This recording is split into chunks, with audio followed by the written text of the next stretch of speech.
you own Tape? Yes, our family owns around 70% of the company that runs Tape and runs Itbulaga. Abutin pa kayo ng 50 years. Parang niyang kayo. Bakit hindi kayo visible all these years? Bakit hindi namin alam? Bakit hindi alam ng sambayanan na kayo ang may-ari ng Itbulaga? The longest noontime variety show. Sayang yung negotiation, sayang yung target namin 50 years or beyond. My dad has always been quiet in regards to Itbulaga or Tape, no? Kaya araw-araw tumutok lang dito sa Gisa Gedli at pag wala kayo ginagawa habang nanonood ng Itbulaga, kahapon po yun. Saan ang pinakamasaya na po ngayon? Pasensya na, ulang, nagkakamali. There are some signs, and the industry knows that the company is owned by my father. He offered to help manage and help produce Tape or Itbulaga, and that's the reason why binigyan po siya ng 20% stake. Kasi syempre kami yung sa amin kinukuha yung panggastos. Sila yung ng show, papaandar ng show. Di ba? Yun ang pamilya. Dun sa kabila na nagpalit ng name, pinalitan nila ng tahanang pinakamasaya. Hindi ko magets. Sino man yung nag-isip ng title nun, sana ginawa nyo na lang Eat All You Can. Sana nakinig na lang kayo sa akin. Yung Itbulaga naman talaga sa PBJ naman kasi talaga yun. Wala namang iba talagang may-ari na. Tapos, o kumbaga po yung findings ng Adjudication Officer ng Bureau of Legal Affairs. Bigyan naman po natin yung apila din namin na makaakyat at marinig din at bigyan po natin i-preempt ang desisyon ng body na mag-review or magtitingin ulit nitong desisyon ng Adjudication Officer. Tila ba hindi pa rin sumusuko ang Tape Incorporated sa korte laban sa pagbalik sa trademark ng Itbulaga mula sa TVJ? Kahit na mayroon ng desisyon ang korte na ibalik ito sa TVJ, hindi pa rin magpapatinag ang Tape Inc. sa kanilang laban.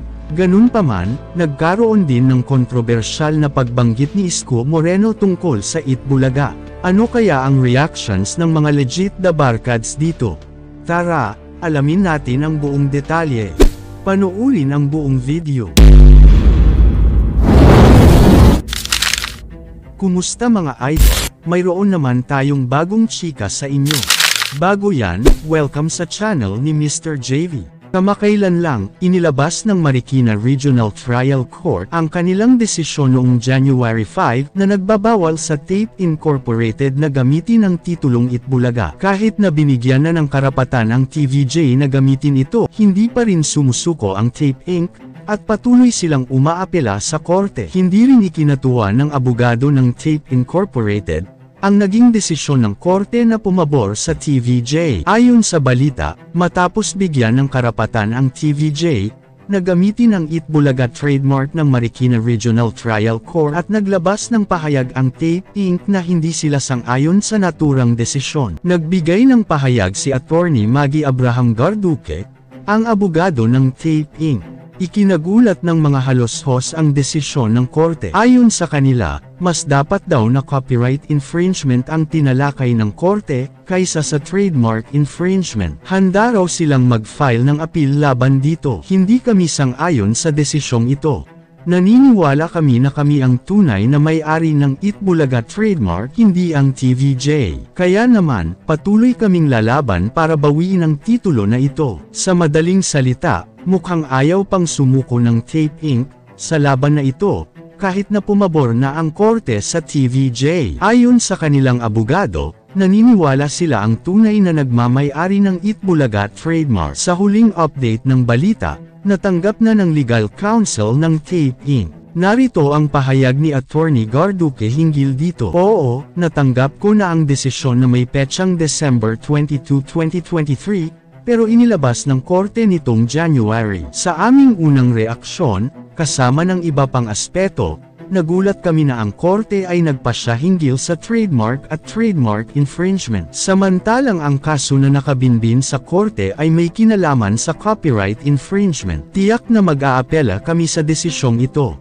Mas masama pa, ang mga kaso para sa pag-aari ng trademark at kanselasyon ng trademark ay patuloy na nakapending sa apil bago ang Intellectual Property Office. Ayon kay Attorney Garduque, nabigla sila sa pagpasya ng korte na taliwas sa inaasahan. Hindi lang iyon, sabi ni Attorney Garduque, patuloy pa rin ang iba't ibang kaso para sa pag-aari ng trademark ng Itbulaga. Nababahala raw si Attorney Maggie Abraham Garduque, sa naging pahayag ni Attorney Buko de la Cruz, ang legal counsel ng TVJ Productions ukol sa inihaing petition for preliminary injunction sa Marikina Regional Trial Court, upang pigilan ang halos-host-led production firm na gamitin ang pangalang Itbulaga sa kanilang programa. Ani Garduque sa isang panayam ng Philippine Entertainment Portal, tila base daw sa pahayag ni De La Cruz ay pinipressure ng TVJ Camp ang Marikina RTC, upang panigan sila at pigilan ang tape na gamitin ng Itbulaga at EB brands. Dagdag ni Garduque, kung usapang respeto lang naman daw, ay dapat daw mas magpakita ng respeto ang TVJ, at huwag daw gamitin ang Itbulaga title, habang umaapela pa sila. Sa kabilang banda, ayon kay Attorney Buko de la Cruz, wala ng karapatan ng GMA Network at Tape Inc. na gamitin ang titulo ng Itbulaga. Ipinagbabawal din daw ang paggamit nito, at may posibilidad na pagbayarin ang Tape Inc. ng malaking halaga, dahil sa ilegal na paggamit ng Itbulaga trademark. Matapos manalo ng TVJ, parang tahimik na rin ang ilang hosts na dati sobrang ingay sa social media. Pero syempre, ang mga halos hosts, hindi pa rin daw tapos ang laban, at patuloy silang lalaban at mag-aapela para mabawi ang Itbulaga trademark. Ganun pa man, para sa TVJ, tapos na ang laban, at handa silang harapin ang kahit anong hakbang na gawin ng Tape Inc. Basta para sa kanila, idinaan nila sa malinis at maayos na pag-aapela sa korte ang laban, para makuha muli ang titulo ng Itbulaga. Sa kabilang banda, sa latest Facebook Live ng Tahan ang Pinakamasaya, kung saan nagkaroon ng kontrobersyal na pagbanggit ni Isko Moreno tungkol sa Itbulaga. Hindi napigil ang mabanggit ang Itbulaga,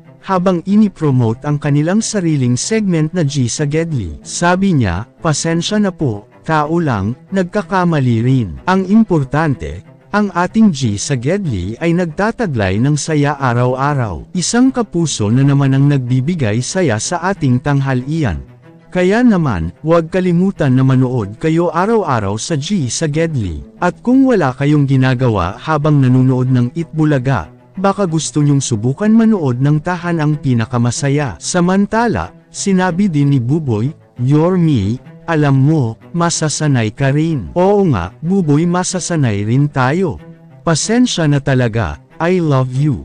Ganun pa man, naiintindihan naman ng ilang legit da barkads, ang naging pagkakamali ni Mayor Isko. Sabi nga nila, hindi rin maiiwasan ang mga pagkakamali, lalo na sa live broadcast. At alam natin, ilang buwan na rin ang ginamit ng Tape Incorporated, ang title ng Itbulaga sa kanilang segment. Kaya naman, madaling maintindihan ang pagkakamali ni Mayor Isko. Samantalang may ibang netizens na nag-react, dahil hindi pa rin daw sila makamove on, sa paggamit ng titulo ng Itbulaga. Kayo mga idol, ano ang masasabi nyo sa chika topic natin ngayon? At syempre bago tayo magtapos sa ating video, ay inaanyayahan ko kayo na mag-like sa ating Facebook at mag-subscribe na rin sa YouTube, dahil malaking tulong na ito sa pag-grow ng aking channel, upang mas lalo pa ako na magsipag sa pag-upload ng mga videos na kagaya nito. Hindi naman ako nagmamakaawa sa inyo mga idol, pero sana maawa na kayo. Hanggang dito na lang ang ating video, maraming salamat sa inyong pagtambay, bye-bye!